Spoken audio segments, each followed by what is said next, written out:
This is the Bar Stewards Enquiry. Right? You're talking absolute rubbish. Absolute rubbish. In what way? You were an underachiever in life. I saved your bacon one time. You were gone. You handled that well. I couldn't save you. But you did the right thing. But that's why you don't know anything about racing, John. I didn't say I do. Right? I'm saying that... What have you contributed to racing? You're one of these take-out merchants. Take out all you can.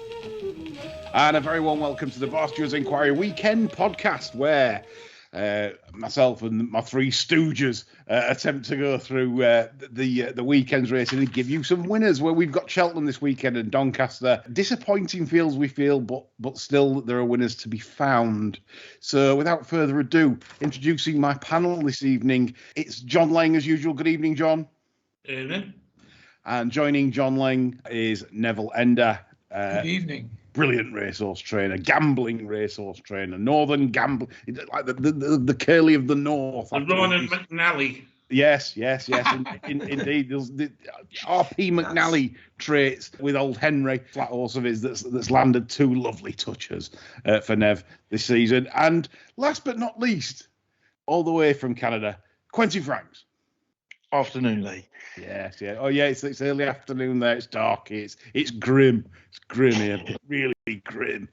Is it cold in Canada? Is it? Polar bears come down to Toronto yet? Well, it's positively tropical today. 6 degrees. 6 degrees. Oh, well, yeah. It beats here, but anyway, it's still not. Winds for a bit of 6 degrees at the minute. Right. Let's get on with it. This is the best bets round. If you've not listened before, we go through 3 points, 2 points, 1 point, 2 point, 3 points. We give our best bets, and then we discuss the television races and the better action to finish the show. So, without further ado, Neville Ender, I'd like your 1 pointer, please. Well, I'm going to take a chance in my 1 pointer because it's a horse that might not even be fit, although I'm assuming coming from Ollie Murphy's yard it is. Lightly raced, only had 4 runs in his life, and he goes into a handicap for the first time on the back of virtually a year off. But on a point of handicapping, I think he's been given a great chance by the official assessor. The horse in question is called Go Dante, who runs in the 157 at Hereford, and he's obviously had many problems. You don't get to his age on the back of just 4 runs. But he won his bumper very impressively when he was a hot favourite back in March of 2021. He absolutely pissed up at Bangor first time over hurdles by 18 lengths, and then his jumping seemed to go to pieces at Ascot, where he jumped novice and again in grade 1 company on his last start behind Stage Star in the Challow hurdle. He jumped awful, but he still was only beaten 13 lengths.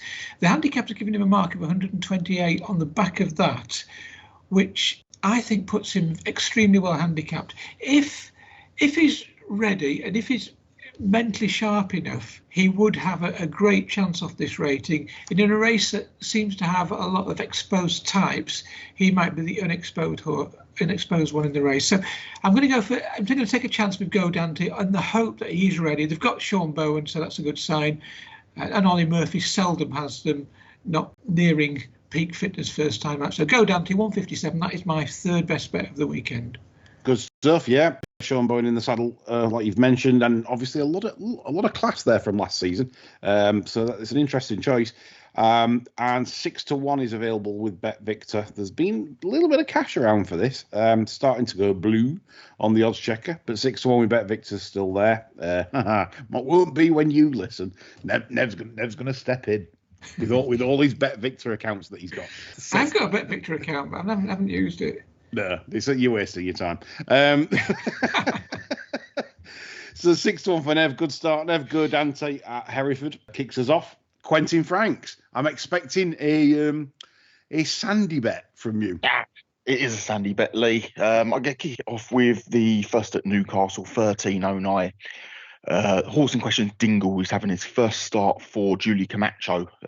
Had a horse run well off a break when winning Wolverhampton last week, actually. So fitness isn't a concern my end. He's an all-weather horse at the end of the day. He's by footsteps in the sand, and his marks kind of tumbled with a few turf runs. Back in August, he shaped as in he was in decent nick in the 0 to 90, one of them Thursday races that they did in the different colours.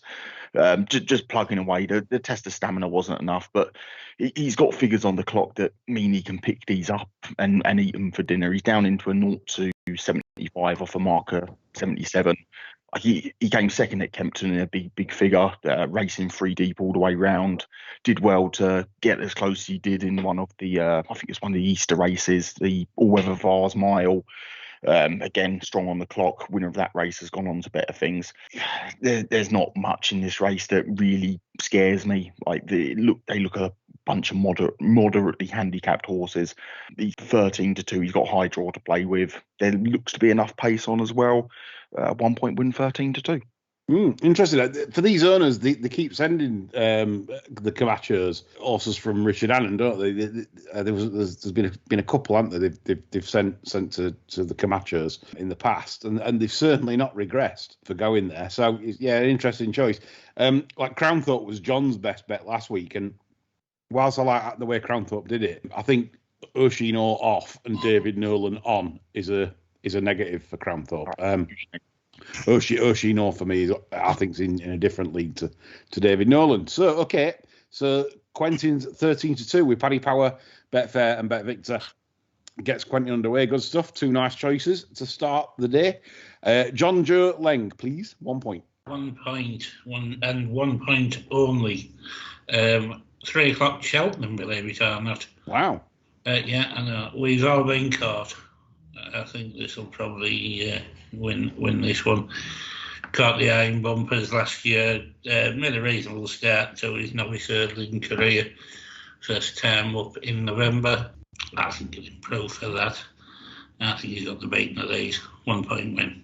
Yeah, lovely horse physically. This is the one that Twister said. If you could have the Gold Cup dream, this is the one to to give it him. So yeah, 6 to 4. It's sort of potential against sort of the proven level of form of Outlaw Peter, and John is going for the potential with We've All Been Caught. It should step forward massively from that initial start over hurdle. So John, happy with the half arm 6 to 4. Yeah. For your first bet, as I said, I couldn't oppose it in the fact that I do think it'll improve a hell of a lot for that debut. So, yeah, and you'd be disappointed if it didn't beat the Exposed. And I think Outlaw Peter's all in at the moment. That what he's done is what he is. I don't think there's any more to come from him. So, yeah, 6 to 4, John likes. I'll kick things off by. I said I wouldn't tip on the all-weather this winter, but I can only find 2 national bets, so I'm not going to give you crap. So I'll give you crap on the sand instead. 5 o'clock Newcastle, the finale. Thank God. 5 furlong race there. And Sugar Baby for Peter Niven, Mark Wynne in the saddle, is, I think, around a 4 to 1 chance. This horse is just in savage order. Ran really well to a horse that I haven't seen the result. The 5:15 at Southern Quentin, has it ran yet? Has Higher Mate won? I think the Higher Mate's sister won the race. All right. Okay. Well, anyway, so third, it's solid form for the level. I think this horse could have possibly done with being just the other side. To be honest, like I think it was mowing the winner down, Higher Mate, and it would have. It was literally going well past after the line. So yeah, I'm really keen on Sugar Baby's chances. Like Mark Wynne, I do like. He's 18%, and for a £5 claimer, I think that's quite a good strike rate. So I like the 4 to 1 available. So it will be 1 point win for me, and that is available with the Stoke Slut. That basically someone said on Twitter this week, can you stop calling Denise Coates the Stoke Slut, John? I think we should take heed and refer to her in future as the most eligible lady in the potteries. How's that? Yeah, if it pleases. Whatever. So yeah, so for the eligible lady, most eligible lady in the potteries, she's going 4 to 1. Right, round 2 then. I'll swing us back round straight away. No one wants to hear my nonsense. So 3:15 at Doncaster is where I'm going. Hopefully it's off. And But what I'm very interested in here, and fucking cut the price. This is it. The rats have been in overnight, Quentin. This is what we're faced with. You source a little bit of value, you get a little bit excited, and then the rats go in straight away, like dirty, horrible vermin. Anyway, Ewood Park in the 3:15. Aptly named because the McNeil's obviously massive Blackburn fans. This horse had a complete spin after a long absence. Probably had a leg. I don't know what kept him off. But honestly, they just floated it round at the back. It was never put in the race. And I just thought then, it's a nice sort physically. The form prior to the layoff is strong. It was third at Weather. It was third in its last run to two horses that are in the 120s, 130s, and before that, unseated rider at Wetherby at the last when it would have definitely finished third, and again ran to about probably I would say about 120 that day. So 105 it's off. And in a very bad race at Doncaster. That's an awful race. I tried to look at the other contenders and I just thought, God, you're rubbish. So if he doesn't win that, what a waste of time keeping that in training all that time. But yeah, so I thought 7-2, 4-1 it was, but 7-2 still offers value for me. I'd probably have this close to favourite. Bit of guesswork whether it's still all there and it's got four wheels. But apart from that, if it has got four wheels, we'll be collecting. So 2 points win for me, 7-2, William Hill, Bet Victor. Jonas Lang. Right, Quentin fans will be familiar with this one. Vespasian, 450 Wolves. Yes. I'm really looking forward myself to this one getting back on the taffeta firma, shall we say. I still think there's more to come from this on this surface. It's not an overly competitive heat, I don't think. So despite the presence of Rob Havlin, I'm rocking along with him. He impressed me at Newcastle 3 runs back. One more up his sleeve than that. I think the winning distance suggested. Highly tried final start in April. Good one of Shannon's beat it. I think this will see him back to winning ways. Yeah, the Lingfield run as well. He got no sort of run from a wide draw. Had to drop in. Just was hopelessly placed, weren't it? Yeah. And there could be a lot more to come from this. Obviously, good money for the Kubler horse, Abbey Heights. They're already back. They're already lacing into that one. But John, are you each way with this or win? I'm going to go each way, 1 point each way. Do you want the 4 pegs with Sky Bet? I'd love the 4 pegs with Sky Bet. At 13-2 for John. Good skimmers. Yeah, good stuff. Okay, Quentin Franks, coming to you. My second best bet, Lee, comes to 1650 at Wolverhampton. And it is Vespasian. Yes, we've got a klaxon. Hooter. Here we go. We've done it. Quentin and John, sound the klaxon. Go on, Quentin. Give me your reasons. Similar to John? Exact same reason as John. Pulled like stink at Newcastle. Run from the front. Did well to pull clear 2 lengths. Lingfield 3 deep. Covered extra ground. Switched to a slower inside rail. Clocked 11.13 and 11.02 to finish for the running. Back on the sand. Pound lower than that effort. He's well handicapped. Looks to be enough pace in the race. 7s is big. So I've got your klaxon, by the way. Do you want to hear the klaxon? Yes.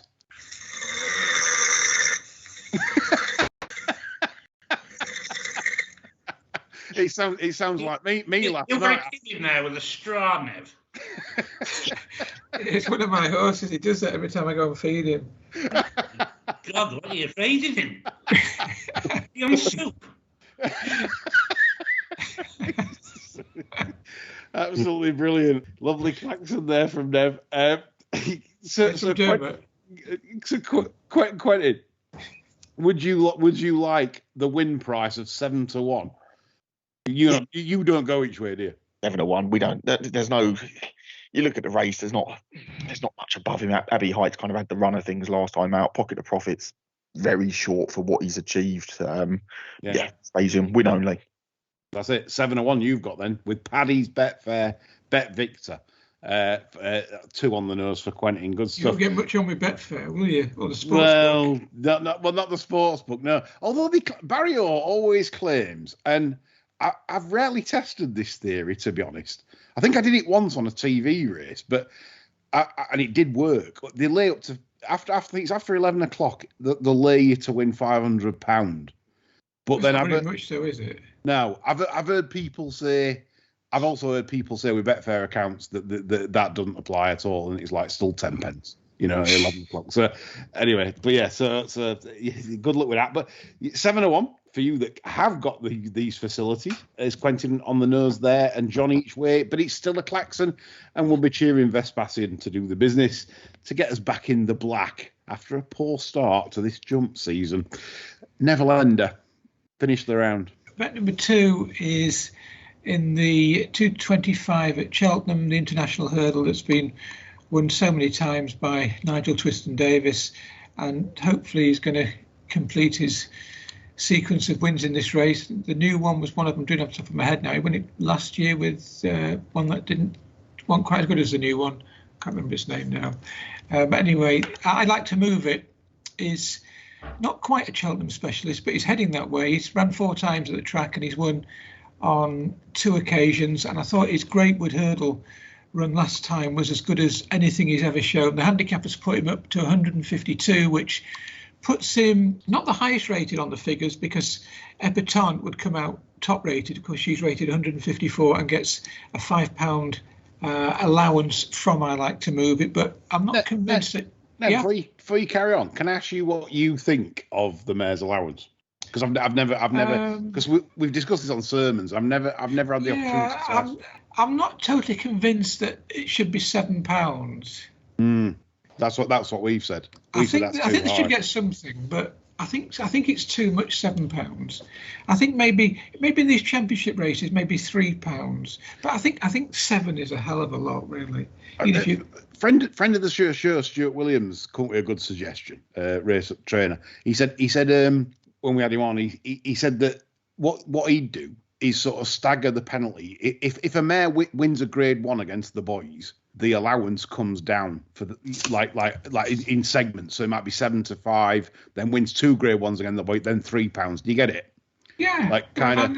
I can understand that, because the whole thing with mares is you want to get so-called black type, don't you? And if you can win 1 Grade 1, it doesn't matter if you don't win it anymore ever, does it? Yeah, absolutely. Yeah. So breeders are happy because they've won a Grade 1, and I think that way it becomes fairer, because I'm not saying like Honeysuckle doesn't deserve a success, but what I'm trying to say is that if you're turning up in championship races and you're continually getting £7, it's not a satisfactory championship race. But that's it. I mean, some people. Well, you look at Dawn Run; she wouldn't have won a Gold Cup, would she? No. Or possibly she wouldn't have done. It's hard to say. I mean, she was so brave that she might have. But, it's and Honeysuckle, would she have been unbeaten? I remember one race, she only won by about half a length. Well, that's it. It's open to debate, but I think Stuart Williams got it bang right with what he said. Anyway, I'm not convinced Epatante is. Well, she's probably not what she did as good as when she won the champion hurdle a couple of seasons ago, but I didn't think she achieved a great deal on a fighting 5th run. She only although she finished second to Constitution Hill. If you look closely at the horse that finished 4th, who's completely exposed, Vox de Rev, he's rated 133. It puts her running to a mark of about 141. So I'm not convinced she's quite what she was. So in a race that is made up of although she's only 8, she's possibly past her best. But you've got Nappers Hill, First Street, and I Like to Move It, who are all on the improve, and she might be regressing. So she's going to be even money or thereabouts. I Like to Move It's going to be, 4 to 1, is it? Well, I'm ambitious there, expecting that. But I think he's worth taking a chance. Well, is it not that? I don't know. I'm looking at the betting. I love nevsprices.com. It's going to be 7 to 2 anyway. But I think he's worth risking. 3 to 1, and that's with Bet Victor, Coral, Boyle Sports. But still, if Nev thinks it's Croatia just equalised against Brazil in extra time, we're gonna have to pause pod for penalties, I think. Anyway, just carrying on. I like to move it for Nev. 3 to 1 is available with those firms, and I like his case because Nev. We'll talk about this in further detail, but I think it beat the right one impressively in the Greatwood. I think Harry Fry thinks that's really well handicapped the second, so I think it definitely warranted its rise in the weight. There's a couple of horses that were further back as well. First Impression has ran a really good race subsequently. That was second the other day, wasn't it? Yeah. And I think the form has been boosted. So, and he loves Cheltenham as well. This horse. Indeed. Right. Okay. Quentin Franks. It's time to start the maximum bet round, and I'm sure you've got a corker. No, I think I've got one, Lee. I hope I've got one. This horse in question, I've kind of had my eye on for a fair while, to be honest. I know the family well, trainer knows family well. Horse in question's far too shy. I've been waiting for her to get on your weather. Start of November. Oh, lovely jubbly. 12-1 she was in the morning. Topped up on the first show. Looked in great nick, she did. What does she do? Well backed into 5-1, misses the kick, game over. But she's from an all-weather family. I'm quite happy to put a line through that run. She ended up too far back, missed the kick by 6, kind of got half into contention, and Quealy didn't want to know. She had gone through the Kensington Palace like a 7-4-7. She traded 11-10 into the run and just simply didn't get home. Excuses for a run at Newmarket subsequently, and also the Leicester run. So she's down £2 here. I'm pretty sure she's fairly well handicapped. Strong travelling nature, should be suited by the surface. Drawn in free, enough pace to aim at. You've got this Gosden horse, Shining Aldana. That was on the right part of the track at Yarmouth. Runner things when beating trees at Newcastle. That looks poorly handicapped. Yes. Varians is drawn in the car park. Rest, just moderate fillies. I think she's got a fair bit of upside. I would have her probably just under half the price at 7-1, probably under the 33-1. Yes, I think that's a really good bet. And yeah, the Kensington Palace, I backed her, and I think about filling out, she was absolutely bang there. And I was actually thinking, this has got a chance. You know, this has a big chance of placing. I covered the places and the win, and she just faded out of it late. I think she's £5 lighter now. I think 90 from 95. Like you say, this is really strong form. And when you look at what you've just mentioned, Shining Aldana, the 9-2 second in, that is really, like you said, that is crap. You know, it's no good. So that's the second. That's 18% out of the way. That's no chance. And the rest of the opposition, again, is weaker than what she is used to. You know, I do think when it clicks for her, I think she's going to bolt up in one of these. So I do like this bet. I think this is quality. Will you get the 7-1 when you listen to this show, listeners? It might dry up, but 3 points on the nose from the what John said about the Stoke person, 7-1, or William Hill 7-1, 3 points on the nose for Quentin to start the max bet round. Like it, mate. Good stuff. John Lane, follow that up. Right, I shall follow it up with a dirty, stinking, filthy H-way bet. We like them. It's Wonder Legend in the 219 at Newcastle. Yeah. Showed signs of an experience on debut. That should have brought this one on a fair bit mentally, I think. Also looked as though it could have been a tad sicker for me, and I think that run tightened him up.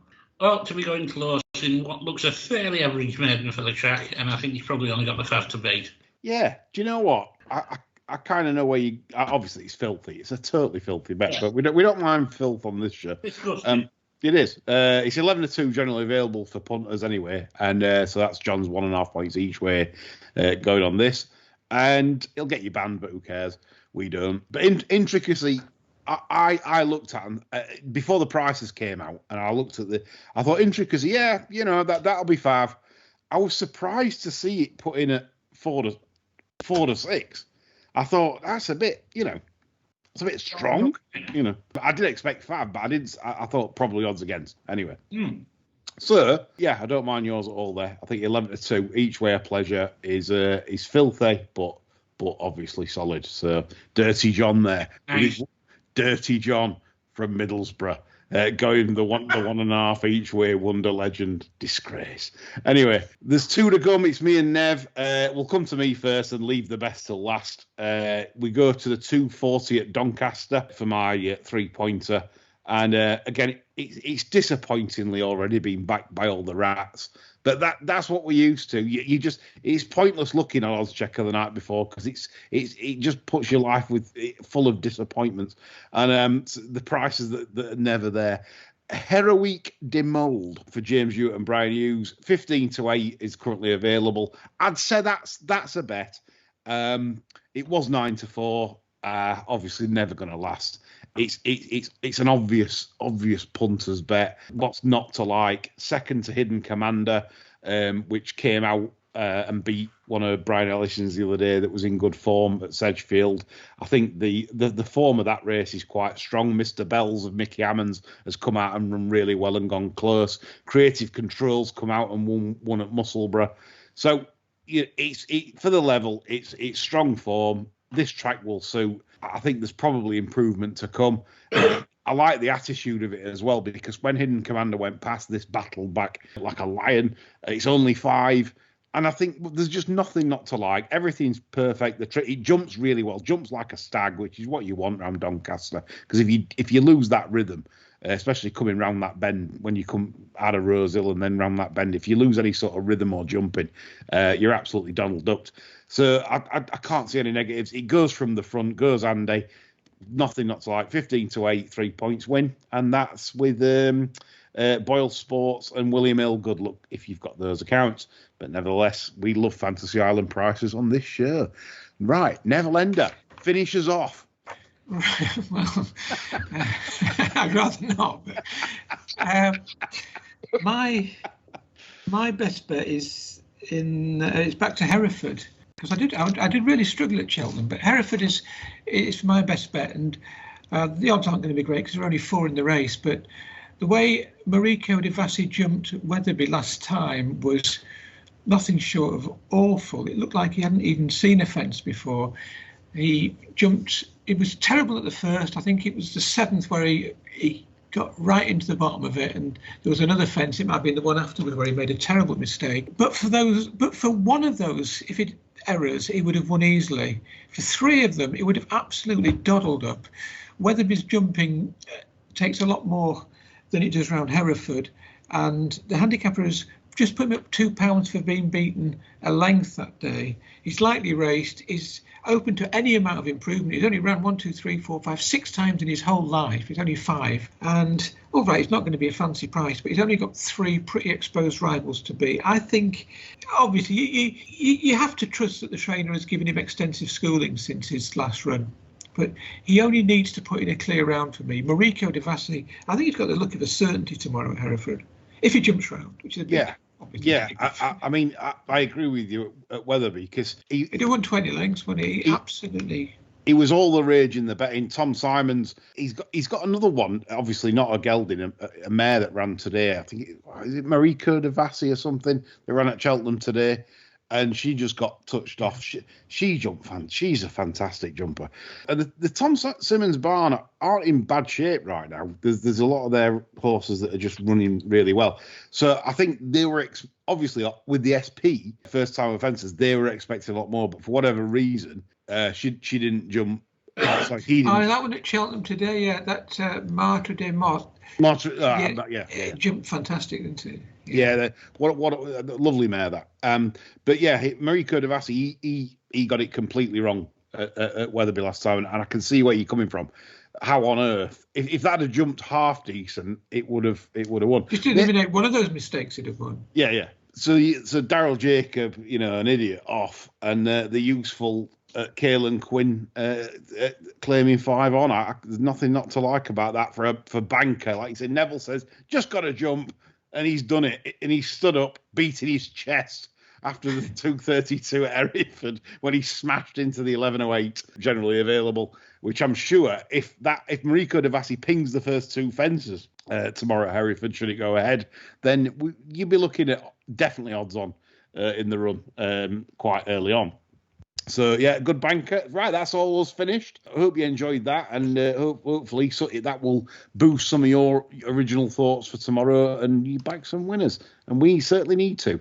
Right, on to the television action. There's not much in terms of a TV bonanza tomorrow. Just the 7 races. ITV on lazy mode. They usually like to put a few more on, but the racing is probably not good enough. Anyway, on to the first one. Good films on. What's that? Are there any good films on?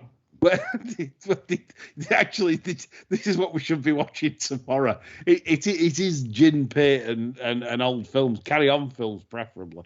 I love an old carry-on film. The old what's the one with the toilet? The carry on at your convenience. That's the best one, John. Charles Artery falling down the bog and stuff. Yeah. Or the one with a campsite, Fiddler charging £1 to get in. That'd be me and you and that. How much coming? £1. Pound. On the fiddle. What a name, Mr. Fiddler. Anyway, enough of carry on rubbish. 1:30 Doncaster. That is the Summit Juvenile Hurdle. The problem we've got here is that obviously you've got duly declared horses. I mean, what are you going to do if you're Joseph O'Brien and Milton Harris, right? So you've both declared for Doncaster and Cheltenham. What are you going to do? Park up at Birmingham? I mean, you've got to, haven't you? I mean, if that's what you do, you've literally got to sit at like a Birmingham services or something, haven't you? waiting for decision. Well, look at today's shenanigans. We had Cheltenham saying 10:50, Doncaster 10:30. They're pushing it to the barrier because they obviously want to race. So I'd say you have to, if you want to run in, like, what is it, the 1:30 at Doncaster, and they're declared in the 12:05 Cheltenham. So how's that going to work if Cheltenham go? As the baby Joseph declared a preference. First preference, Donny. First preference, Donny. Mm. Yeah. See, ideally, you want to be 3 hours before the horse runs to settle them in. So it's going to be very difficult, isn't it? Yeah, I think you're going to have to sort of.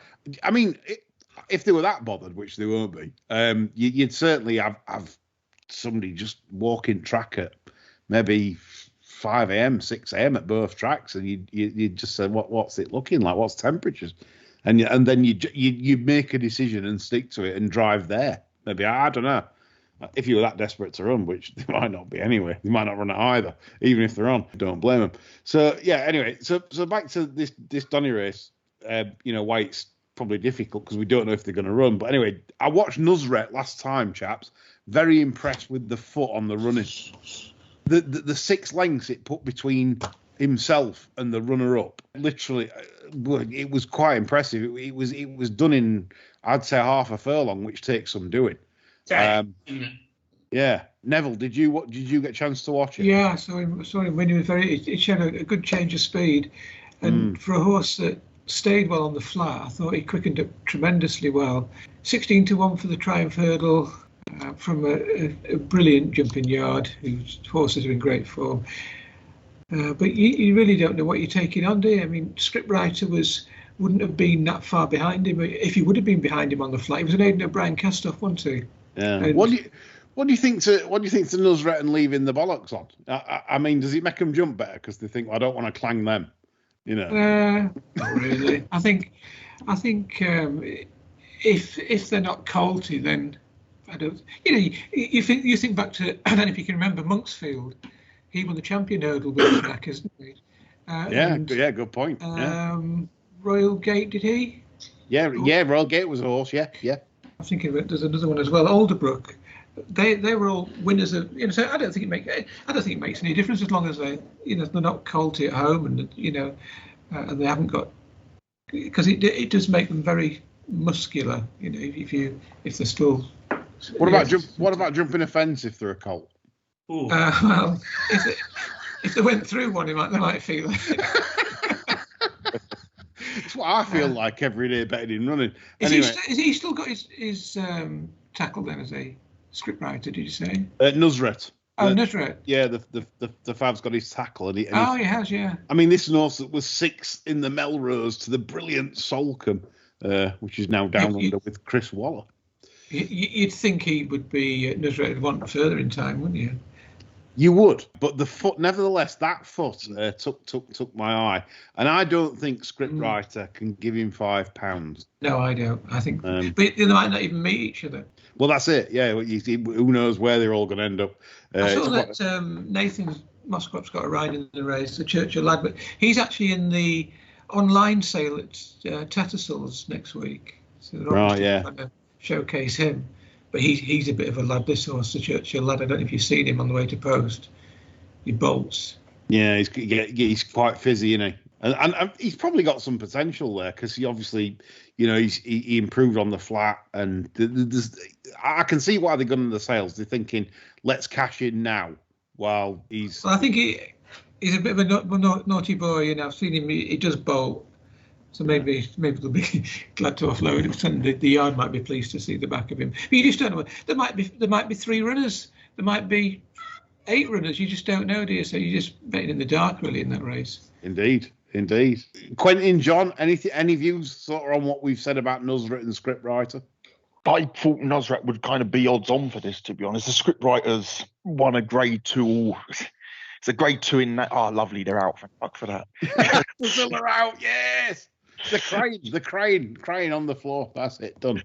Scriptwriters won a grade 2 at Cheltenham, but it's always a weak grade 2, isn't it?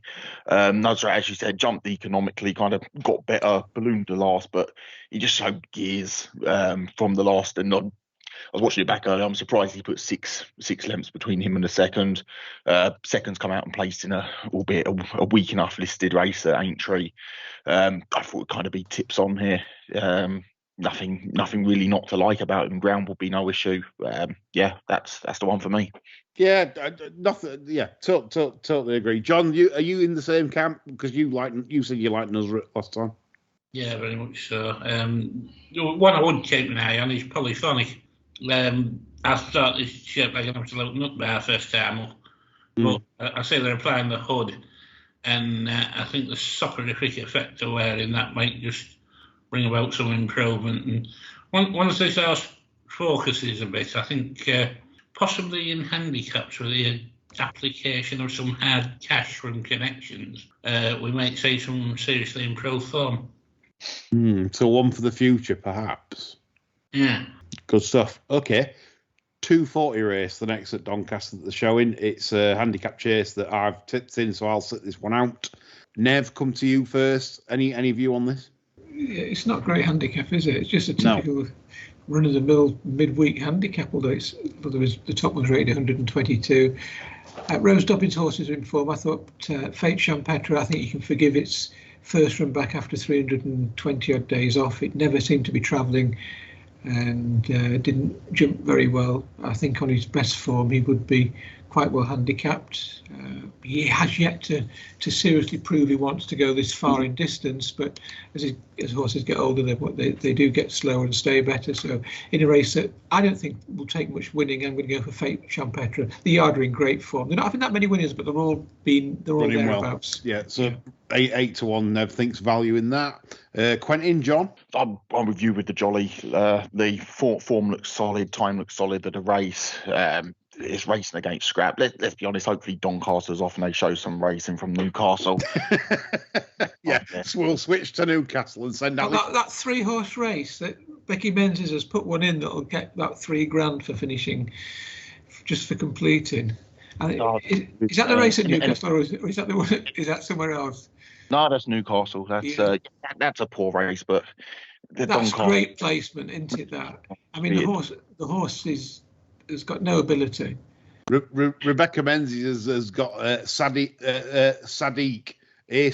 the trainer, a poster on her wall. She's finally worked out how to 3,170 quid. How to cream the system. The good thing with Sadiq, though, Sadiq's hoping some fallers, so he gets a bit more. That's Sadiq will turn up to races with his box in these 3 and 4 and a novice chases, and he's desperately praying for carnage, you know. so he ends up with a right payday, you know. He's going hoping for 1,500, you know, and thinking, well, if I scoot round, I'll get 1,500. But one disaster or 2 disasters, he might get 3 or 6. You're thinking about NUFC, aren't you? Yeah, I mean, it's just. I mean, there's some. Yeah, look. I mean, if Page ran okay for him the other day. Yeah, look, if the fellow had the tackle, but what tackle he's got, he's probably worked out. I can't beat these lads in handicaps unless I get them down 20, 30 pounds. So I might as well just pick up $2,000 in these novice chasers. It's a different way of doing it, but there we go. He's a lovely man. He's nice bloke. I said never won't slag any trainers off because I do like him. He's got to mingle with them. You have to. I bought a horse off him once. The horse was nutcase. Yeah, never again. Don't buy off Sadiq. You don't improve him off Sadiq because he said there's more holes in him than a PG Tips tea bag. Anyway, John, any thoughts on 240? Yeah, I hope so.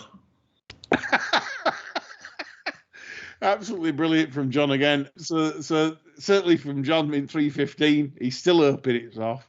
He's clinging to his hopes it's off. Obviously, I've tipped up Ewood Park for obvious reasons. That it's the only really unexposed horse in the race. I feel, and with any potential. Nev. Quentin, but yeah. Well, again, this is just a horrible handicap, really. There's so little to go on. I looked at Ewood Park. I haven't watched his video of his last run, but you said that he wasn't given a hard time of it. Yeah, float up. So, but it was only a subtle handicap. He's going to have to make considerable improvement, isn't he? Well, the winner's going to end up about 140 of that. It's one of Henry Daly's bent ones that he won at Ludlow.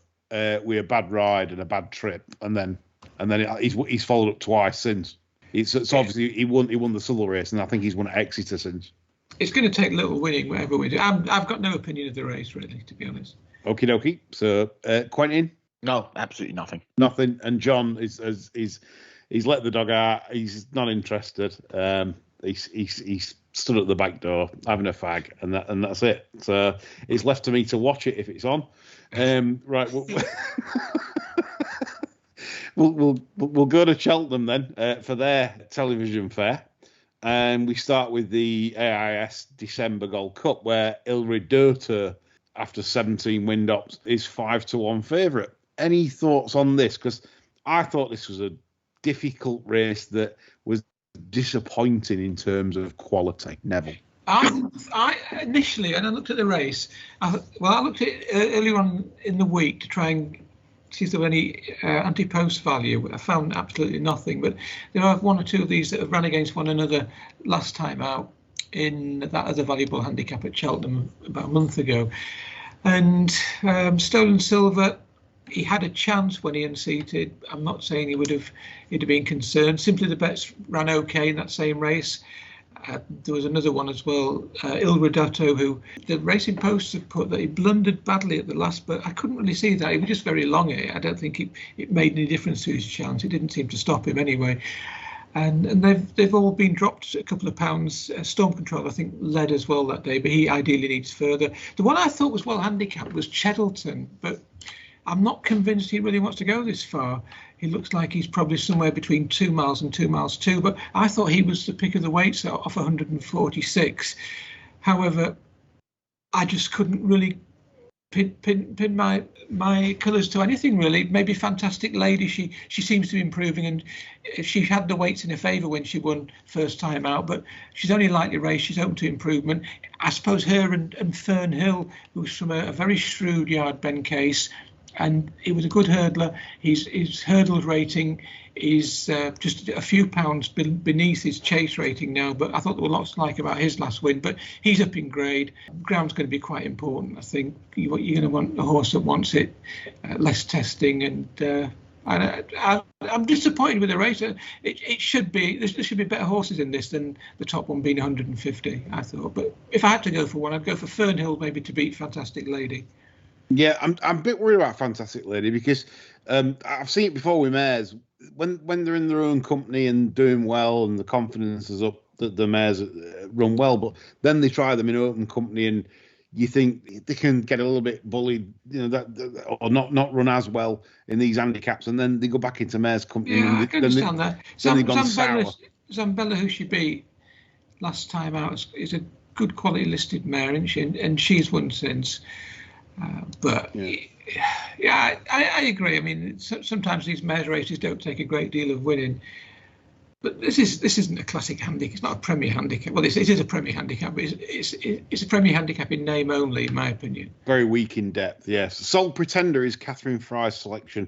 That's come on the wire. Will he stay, do you think? Well, that's the issue. You might do. I mean, how they've rode today, the pace has been suited today. Now, if whether that's due to the ground and crunchy in places and they've struggled to close, I don't know. But it did seem to suit on the front end. So they rode Sole Pretender handy last time. Will they ride handy again? It's only a novice, isn't he? Yeah, and to be honest, I didn't like the ride Michael O'Sullivan gave Sir Scottish at Ascot. I thought that horse should have beaten Bootle, but yeah, there we go. So that's Catherine Fry's selection. Quentin, John, any views here? I was with Fry as well with Soul Pretender. I don't think there's, despite like the numbers in the race, I don't think there's a massive pace in it, in all honesty. A couple of lining up elsewhere. Sheddleton is meant to go to, where is it? Doncaster, I think. Yeah, went through the race like a well-handicapped horse last time out. Still believe there's upside being a novice. There's, that's for me.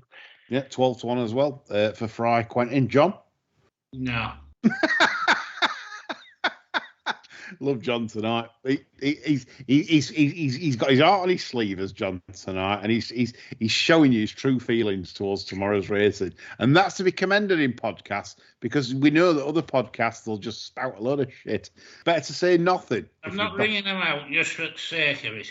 Yes, exactly. You don't want these Racing Post comment lines and all that shit. I get that, so I like that. This is where we are on Bar Stewards. Great show. 2:25 is the international hurdle where Nev's tipped up, so he's got to sit this one out. No likey, no lighty for Nev in this discussion.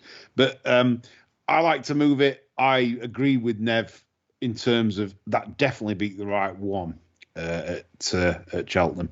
I think the second is going to win a good handicap.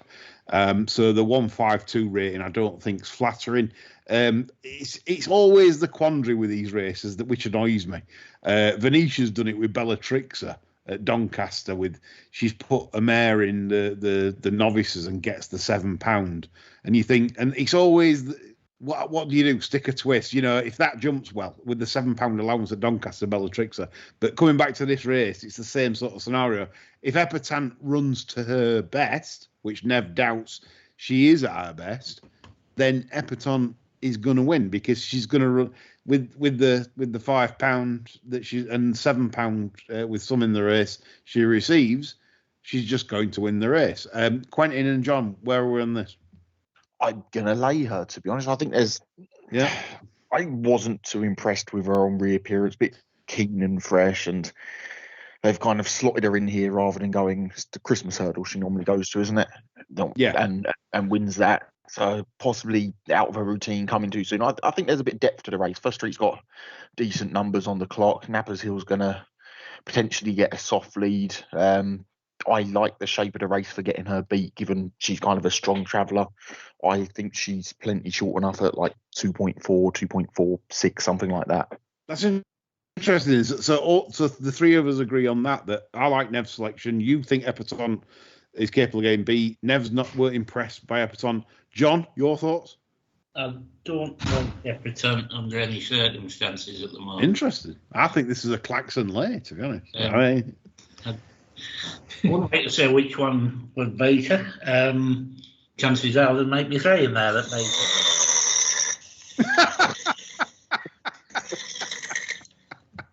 her. There's Nev's asthmatic pit pony out again. A Claxon late is her first. No. Go on, John, carry on. As I said, I don't know which of the three will beat. Maybe all three will. I just haven't been impressed with her this year. So. No. So I think unanimous there from Barstow. we're not an Epatante fan, despite her allowance. I'll still moan on Sunday if she wins, saying it's the allowance that's done it. Right, 3 o'clock is the Albert Bartlett Novices hurdle, and John's already put his hand into the ring here. I agree with John. If I'm having a bet, I'm not sure I'd back it pre-play, because you might be able to get better in play, because he's not the most clued up at the moment. I still think he's a bit green. He's a bit of a lumbering sort. So I definitely think you've got potential to get a better price in running. But I'd be disappointed if he doesn't win this. In what Twiston Davis has said about him, he'd be disappointed if he doesn't win this. With Outlaw Peter setting the sort of standard around the 130 mark, and I'm not sure that 130 mark he's capable of that. He might be a bit less than that. Neville, thoughts? Well, Hermes Allen, who beat the Twiston Davis horse, has been given a mark of 142 following that victory. So if you deduct 10 lengths, £10 into it. So it's ran to 132 on his first start over hurdles, which is a pretty good starting point. I think he'll improve for the step up in trip, but I was disappointed that he did seem to get outpaced on his reappearance for his first trailer hurdles. He just seemed to lack a little bit of speed, but on saying that, he's already achieved what most of these have achieved so far. So you'd be disappointed, wouldn't you, if he couldn't win? But I won't be rushing to take short odds.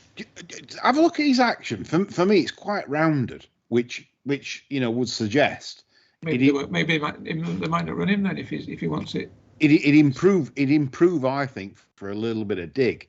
Well, both his wins were on soft, weren't they? Both his bumper wins. Sorry, his bumper win and his point to point. And he was outpaced last time because obviously when they quickened it up, he couldn't go with them. But he did keep on nice. But the action is quite rounded. So I just wonder if, even though he might get away with it tomorrow, I still think you see the best of him with a nice test. I was disappointed that he'd got outpaced though last time. I thought he would have been able to go with him. Yeah, being a bumper winner. But then again, he doesn't seem. Sometimes it doesn't work out like that. You get good bumper winners over 2 miles that just seem to want 2.5 and 3. It's kind of weird. Like Milton Harris has had a few that have looked slow over hurdles compared to what they were doing in bumpers. But that might be carrots.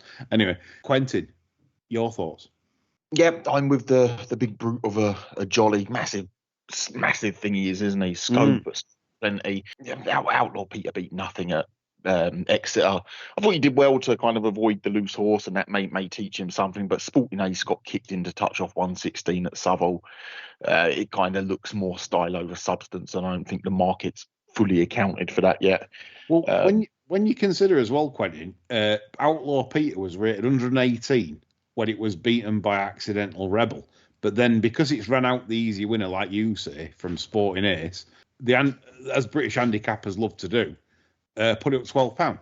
Exactly. 130. I think that's a false 130, and I think that's making the market for the favourite, because if that 130 wasn't there and that was 118, we've all been caught. Probably be 10 to 11. Even shorter than that, I'd say. Yeah. So we're all with John on this. Yeah, John's probably, he doesn't like tipping fives, but I think John's onto something with this. Okay, we'll move on to the last race, the 3:35, which is the Molson Coors. That's your neck of the woods, isn't it? Molson Coors, Quentin, the sponsors.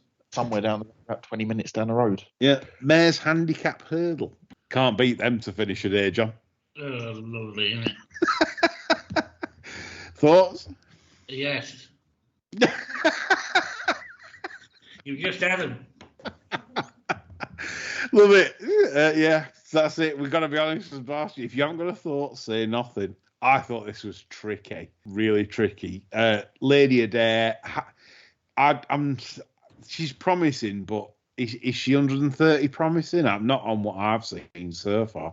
Theatre Glory has won some woeful races last season. There's nothing solid in the form lines to say she's 137.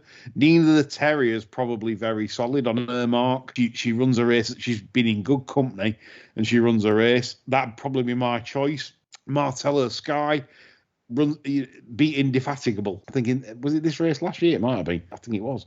And yeah, off 100 off this mark. So she's capable. She's a likeable grey mare.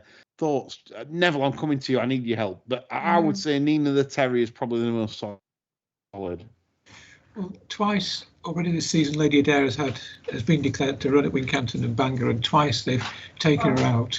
Once on good to firm and once on soft. So who knows whether she'll even turn up tomorrow? But I agree. I think 130 is not a stab in the dark, but it's giving the handicap is giving her a pound or two more for potential.